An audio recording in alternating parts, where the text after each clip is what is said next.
അസ്സലാമു അലൈക്കും.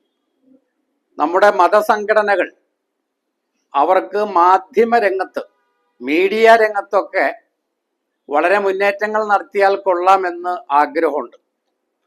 അത് സുന്നികൾക്കും മുജാഹിദുകൾക്കും ജമാഅത്തെ ഇസ്ലാമിക്കും എല്ലാവർക്കും ഉണ്ട് അത്തരം ചില ആഗ്രഹങ്ങൾ. അതിൽ ജമാഅത്തെ ഇസ്ലാമി മാത്രമാണ് ചില സാഹസങ്ങൾക്ക്, ചില പരീക്ഷണങ്ങൾക്ക് ഉള്ള ധൈര്യം കാണിച്ചത്. ആ ജമാഅത്തെ ഇസ്ലാമി നടത്തുന്ന മീഡിയ വൺ ചാനല്, അതിൻ്റെ മാധ്യമം ദിനപത്രം, ഇതില് എന്തെല്ലാം പോരായ്മകൾ വരുന്നു, ന്യൂനതകൾ വരുന്നു എന്ന് കണ്ണിൽ എണ്ണ ഒഴിച്ച് കാത്തിരുന്ന് അതിൻ്റെ മസലകൾ ഇങ്ങനെ നോക്കി അത് മാലോകരോട് പ്രഘോഷണം ചെയ്യുന്ന രംഗത്ത് സുന്നികളും മുജാഹിദുകളും ഒക്കെ വലിയ മത്സരമാണ്. അത് മാധ്യമം പത്രത്തിന്റെ തുടക്കം മുതലേ അത് നമ്മൾ കാണുന്നതാണ്.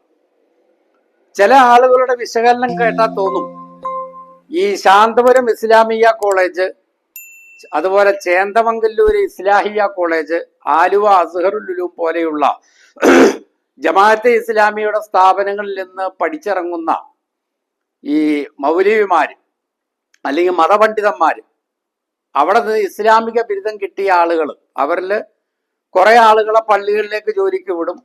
ഖത്തീബുമാരായിട്ട്, മുഅല്ലിമീങ്ങളായിട്ട്, മുദരിസുമാരായിട്ട്, മുക്രിമാരായിട്ട്, മുഅല്ലിമീങ്ങളായിട്ട്. അപ്പൊ കുറെ പേരെ മീഡിയ വൺ ചാനലിലേക്കും കുറെ പേരെ മാധ്യമ പത്രത്തിലേക്കും ജോലി ചെയ്യാൻ വേണ്ടി വിടും. അങ്ങനെയാണ് മീഡിയ വണ്ണിൽ പല മാധ്യമ പ്രവർത്തകരും ജേർണലിസ്റ്റുകളും എത്തുന്നത്, മാധ്യമത്തിൽ എത്തുന്നത് എന്നൊക്കെയാണ് പല ആളുകളും വിചാരിച്ചിട്ടുള്ളത്. എൻ്റെ പൊന്നു സഹോദരന്മാരെ, അങ്ങനെയല്ല.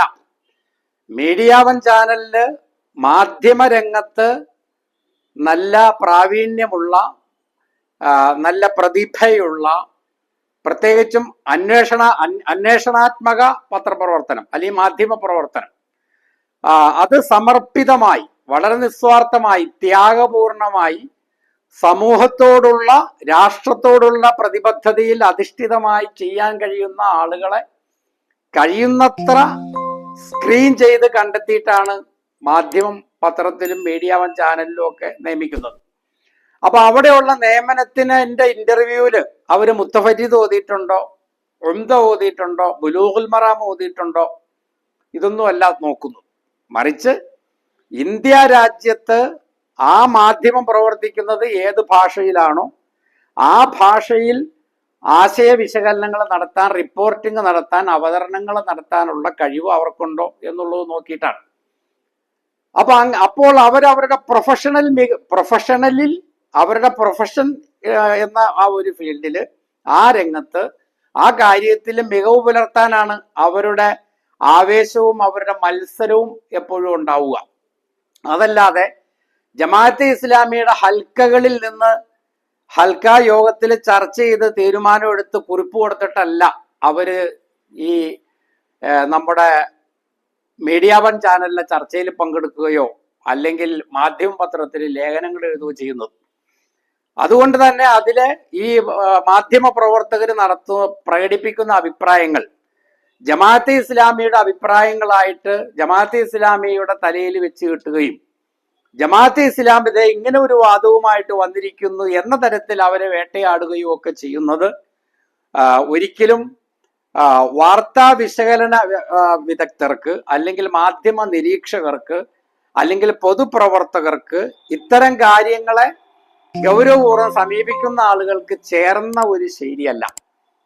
അത് മാധ്യമങ്ങളാണ്, അവര് മാധ്യമ പ്രവർത്തകരാണ്, ആ നിലയിലാണ് അവരവരുടെ പ്രവർത്തനം നിർവഹിക്കുന്നത്. അതിന്റെ പശ്ചാത്തല ശക്തിയായിട്ടുള്ള സംഘടന ചിലപ്പോൾ നമുക്ക് വിയോജിപ്പുള്ള സംഘടനയാകാം, പക്ഷെ ആ സംഘടനയുടെ വീക്ഷണങ്ങളാണ് അതിലെ എല്ലാ ജേർണലിസ്റ്റുകളും വന്ന് വാർത്താ വായനയുടെ അല്ലെങ്കിൽ വാർത്താ വിശകലനത്തിന്റെ രൂപത്തിൽ അവതരിപ്പിക്കുന്നത് എന്ന് കണ്ടുകൊണ്ട് അങ്ങനെ വിലയിരുത്തി സമൂഹത്തിൽ ഇറങ്ങി വിഷം പ്രചരിപ്പിക്കുന്ന ആ ഒരു രീതി നമ്മൾ പുനഃപരിശോധിക്കേണ്ടതുണ്ട്. ഇപ്പൊ ദർശന ചാനൽ എന്നും പറഞ്ഞ സുന്നികളുടെ ഒരു ചാനലുണ്ട്. സയ്യിദന്മാരും മുസ്ലിയാക്കന്മാരും സ്വാഹിബുമാരും ഒക്കെയാണ് അതിന്റെ ആളുകൾ. അപ്പൊ ദർശന ചാനലിൽ വരുന്ന ആളുകളെല്ലാം, ദർശന ചാനലിലെ ജീവനക്കാരൊക്കെ ഇങ്ങനെ നമ്മുടെ മമ്പുറം ചാറത്തെയോ അല്ലെങ്കിൽ പെരുമ്പടപ്പ് പുത്തമ്പള്ളി ചാറത്തെയോ അതുപോലെയുള്ള മക്ബറകളിലെയൊക്കെ കർമ്മികളായിരുന്ന ആൾക്കാരാണ്, അല്ലെങ്കിൽ കർമ്മികളായിട്ട് പോകേണ്ടിയിരുന്ന ആൾക്കാരെ ഡെപ്യൂട്ടേഷനിൽ ഇങ്ങോട്ട് ദർശന ചാനലിലേക്ക് വിട്ടതാണ് എന്നുള്ള നിലയിലല്ലല്ലോ നമ്മൾ കാണേണ്ടത്.